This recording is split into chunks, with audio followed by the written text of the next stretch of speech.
YouTube, Tumbo1984 here. Today I just want to do a quick little video on personal body armour and personal equipment which you might find useful in a shtf situation or possibly a wrol situation. Now, as we can see, we have several items here. We have ballistic body armour, we have a combat helmet, we have a gas mask, we have gloves, we have ballistic eyeglasses, we have knee pads, and we have boots. Now, I'll go into a little bit of detail about each individual item now. I'd like to start first with the combat helmet, possibly the most important piece of equipment you could own in a situation that we're discussing now. This happens to be a British Army Mark 6 Alpha ballistic nylon helmet. Comes with an MTP cover. Cover's not important. Inside you can see it has a 3-point strap system to hold it securely on your head. Now, if you've seen any of my earlier videos, you'll see that I've actually tested a British Army Mark 6 helmet against a crossbow using two different types of ammunition, and I'm happy to say that nothing penetrated it. Now, this helmet is the Mark 6A, which means it's actually a little bit stronger, a little bit tougher. Moving on. Next, let's take a look at body armour. This is a British Army Osprey Mark 4A set of body armour. Inside we have a Kevlar filler, which is rated to stop shrapnel, although in reality they do actually stop small bullets fired from pistols, shotguns, that sort of thing. Although I have seen before and carried out tests myself, and I do know that crossbows will go through Kevlar vests, so don't bank on it stopping everything. Let's take a closer look. Now, on the front we have 3 ammunition pouches. Now, here in the UK we're not allowed to own M16s, AR-15s, AK-47s or any of the Gucci stuff our friends over the pond get to have.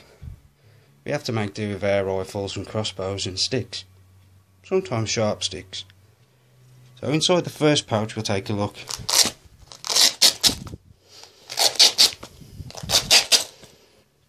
We basically have 6.5-inch pistol crossbow bolts.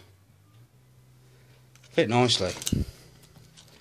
Now, these three pouches in total will hold 100 bolts. If you use a 3 magazine pouch, that will hold up to 100 bolts. Very nice. On the side, another very important piece of equipment is the Otha, which is an individual first aid kit. Now, inside here we have all the main important things. We have a tourniquet,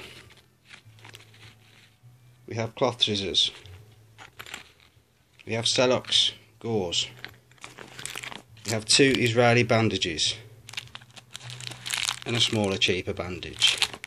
And like I say, this is merely the IFAC. This is for dealing with battlefield trauma. As we go around the body armour, you'll see that I have a smaller first aid kit for obviously cuts, scrapes, that sort of thing. Moving on. We have a small anti-personnel grenade pouch. Now again, here in the UK, we're not allowed to own hand grenades. So that doubles up nicely as storage for air rifle ammunition. This little bag holds exactly 500 rounds, which is nice.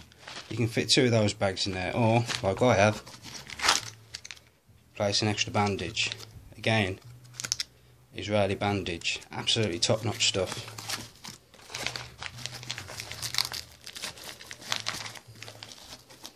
Now, this little pouch on the front is what they call an administration pouch. Essentially, you can just put notes in there, all that sort of stuff. Velcro ID badges, nationality, bit of fun. Obviously you can also put blood group on there as well, possibly a name. One thing I like to carry is a multi-tool. This is an SLG EOD multi-tool, American made, military designed, absolutely top notch. I can't stress this enough, guys. If you're going to invest in a multi-tool, do not buy these cheap £10 and £15 jobbies. Go with a Leatherman or an SLG. They are the best and they will last you a lifetime. I cannot stress that enough. Now, the next item. Personal wrol radio. This one, a little Chinese jobby.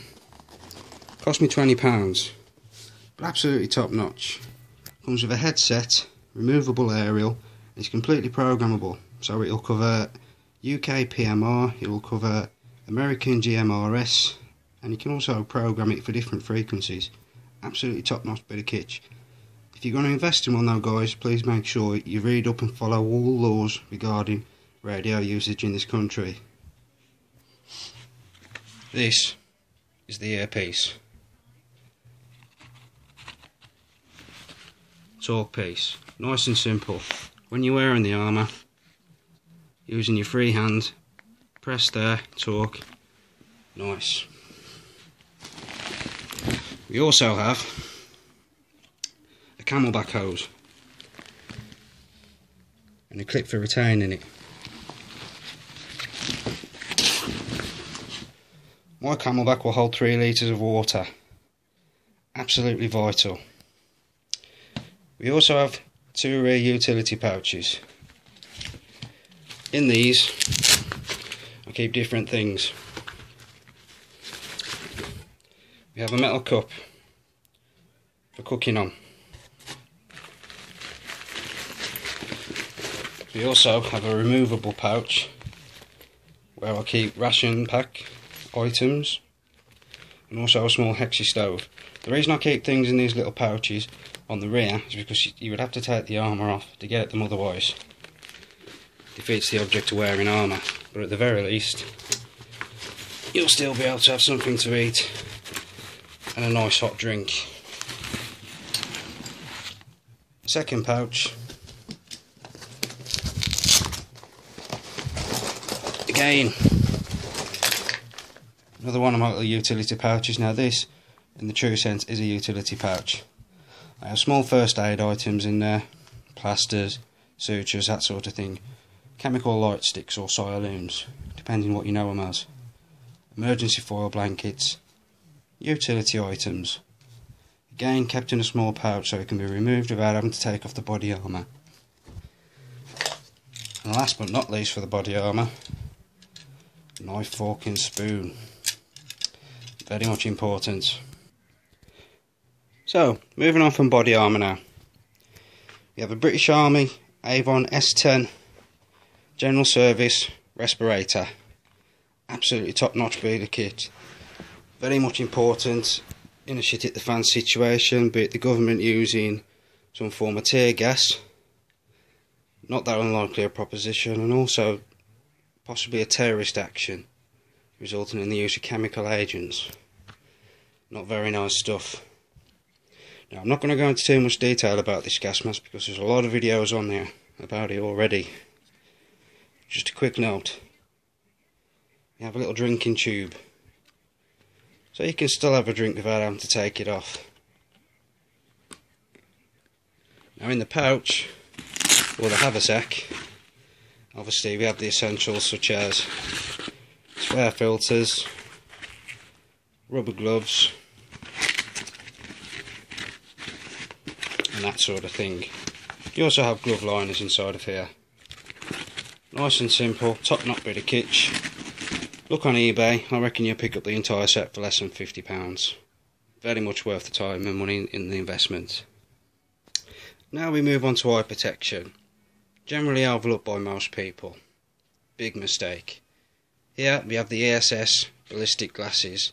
These are the same glasses which are issued to the British Army and have been used extensively in Afghanistan and Iraq. I like to keep the clear lenses on mine. They also come with smoke lenses and orange lenses. These glasses are good. I've actually shot a pair of these myself in the past with an air rifle and there was no penetration. It would have saved the eye. Probably giving you a black eye, but you would not have had a pellet go through it. Can't be a bad thing. Next item, a good set of sturdy gloves. Can't stress the importance again enough. In a shit at the fan situation, or a post-apocalyptic scenario, chances are you're going to be coming across a lot of glass, a lot of broken masonry. Now if you're jumping in and out of windows like Rambo, one thing you don't want to be doing is ripping your hands to shreds. Gloves. Invest in a pair. These ones have a reinforced knuckle. Again, when you're holding a rifle or holding a weapon, the last thing you want to be doing is catching your knuckles off the side of a wall or a door frame at high speed. That shit hurts. Another overly looked piece of kit. Knee pads. Again, in an urban situation, if you're having to drop to your knees to take a shot, the last thing you want is something as small as a pebble to break it. These things are amazing. Yes, they look a bit funny and they're not the most comfortable things to wear, but I can guarantee you, if you're kneeling down taking a shot in broken glass or whatever cover's available in that emergency, you're going to be glad you have them. Now, moving on to the last item, quite possibly the single most overlooked piece of equipment you will ever need. A good, solid, sturdy pair of boots.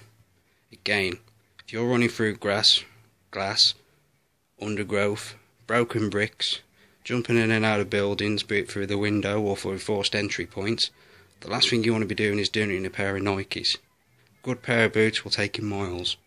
Get some. One last point I'd like to make on the Osprey body armour vest. They come with pockets for fitting additional rifle plates. Now the good thing about this particular vest is that it has two pockets on the front and the rear, so you can obviously fit the smaller plate, much more widely available in the United Kingdom, also lighter weight, or you can fit the full size plates. This is a 10x12. Now this is a multi-hit plate. This plate is rated at stopping several hits from an AK-47. Not a bad piece of investment. This plate is a ceramic composite.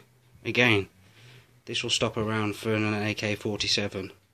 Not as many, smaller, but lighter weight, more commonly available. At the very least it will cover your heart. And that's it for me today, Tumbo 1984. I hope you find this video informative. Please feel free to leave any comments. Thank you.